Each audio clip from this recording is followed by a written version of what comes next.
Welcome back, everybody, to the next edition of AFL Timeline History. And guys, we have made it to the next generation. Are you excited, Stokes?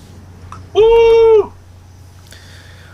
Well, Magic and Stokes are with me tonight on this show, but they weren't with us when we went to PS4, at least initially, because this happened in the middle of the Madden 25 season. About half of AFL had already bought their PS4s, and that's what happened. That's why AFL Madden 25 PS3 died off after 4 seasons.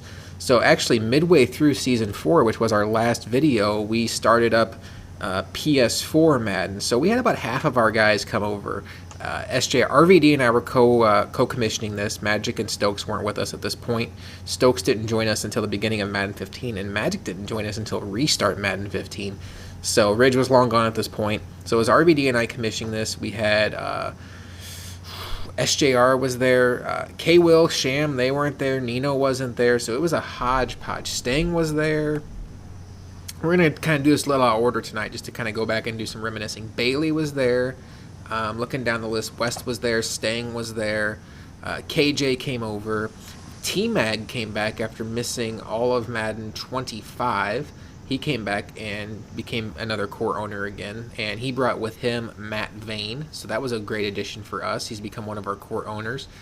So guys, this was the interesting thing about this league, was here we are, we talked in the last videos how AFL started off kind of, as a throw-together league in Madden 11, and then in Madden 12 we added talent, and all of a sudden we started doing team selection shows where we were kicking guys out basically. We had 40 guys that wanted to get in, we had to narrow our list down to 32.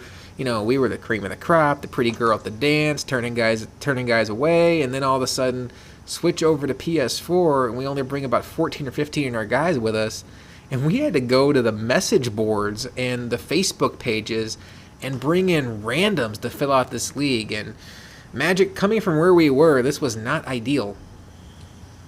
You could say we started from the bottom and we got to the top, and then we were scraping the bottom again. Started from the bottom, now we're back. That's how the song goes, right? Yeah, exactly. 10 years from now, when Drake's out of money, that'll be the hit.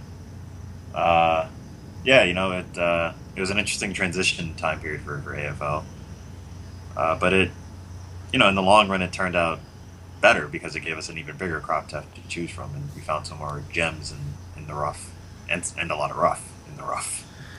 I mentioned Vane and Mega, and Stokes, that's kind of like NFL teams do on every Tuesday. They bring in a bunch of random guys off the street that are like, borderline NFL players to see if they show anything in practice. We bring in a bunch of guys, and I'm telling you, we went through them real quick. They start losing games, they're out. I still recognize some of the names, and some of them are still members of AFL Facebook.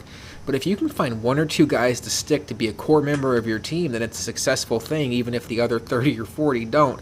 And the fact that we were able to pull Mega and Pick out of that, and they've since become 2 of our most core members, that's a win for us. Yeah, absolutely. We completely understand that we're not gonna.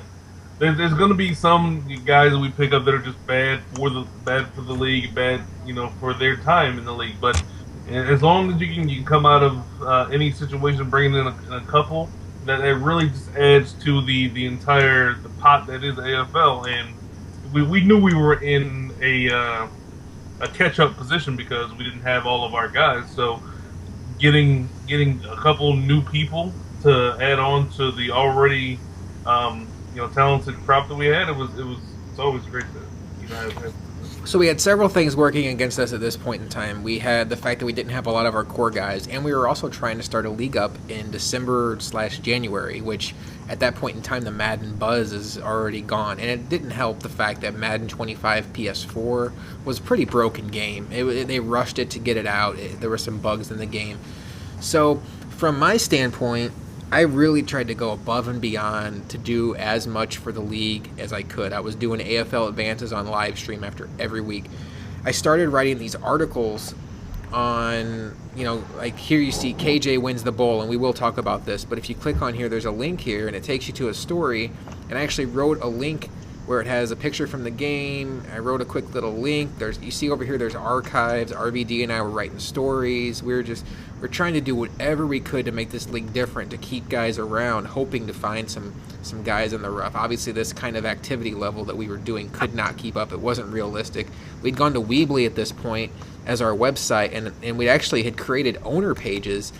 And let's see if we can get an example of one of these on the stream. They're actually really neat. And it was unfortunate that we weren't able to keep this going. It just wasn't realistic from a time standpoint. As I'm stalling here, let's pull up Stokes' owner page just to see if I'm trying to figure out what team Stokes was. This is based on Madden 15. Stokes, who were you in Madden 15? Pittsburgh. So here was the owner page here, and this is what it looked like. And these were built in Madden 25. But you see here, like, it goes all the way back. Stokes in Madden 12 was KC. It was 10-1 in the playoffs, 2 Super Bowl rings. I mean, this is really cool stuff. It has all of his trophies, all of his division banners. Everybody loved it, but from a time standpoint, it just didn't make sense. But we started doing that in Madden 25, and it made the league a lot of fun. So that's where we were as a league. Magic, one guy you'll remember that was there with us was Brooks. Oh, my guy. He randomly messages me, and I go, "Yeah, man, come get on Facebook, get on the list." And the response is always, "I can't, man. My wife will kill me if I'm on Facebook." Oh, wow. Which makes me think he's got there's something else going on there. Little infidelity issues, maybe. I would say that's a definite, accurate opinion of yours, and you're the expert in that area. So, let's talk about on the field. KJ joined us in Madden 25 PS3, only stayed for a couple seasons, and he got his PS4 and left. Really didn't establish himself. And to me, he was a guy that, based on what he did in PS3, staying for a couple seasons and bouncing, if the PS4 league hadn't happened, it would have been one of those situations where Stokes would have really had to talk us into making him one of our top 32. But because of the situation in PS4, we were just looking for any friendly face we could find, and he was around. And that's when I think KJ really took off, and it was twofold. One, showed himself to be an elite player, because he didn't win a playoff game on PS3. And two, showed himself to be an elite owner. He was pretty much asking me all the time, "Hey, what can I do to help?" He was bringing guys in from other leagues. He was one of our top recruiters in this league. He was really a right-hand guy to myself and RVD. He was one of the first guys to use the PS4 cam, so he'd stream himself, like, in the little corner playing the game. He would stream all of his games before we even had the stream rule. So this is when I really started to notice what an asset KJ could be. And then on the field, he was one of our better players. Now, this was a little bit of a watered-down AFL. KJ's Cowboys actually played my Colts in the Super Bowl. My Colts were undefeated going into this game. Got out to a couple touchdown lead, and then had a fumble by my running back, Antone Smith, a Madden legend in his own right. And then I remember Darrelle Revis was on my team, and he dropped a pick right in his hands that would have won the game. It didn't happen. I go on to lose the game. KJ gets his first bowl victory. I end up losing I have my first bowl loss. It's my first time even back in the Super Bowl since Madden Super Bowl 2. And we got a season in the books, guys. I started keeping track of stuff like MVP. You see Stang won the MVP with Marshawn Lynch in Seattle. Coach of the Year was Tom McCarty. I named it after my dad for the 16-0 Colts.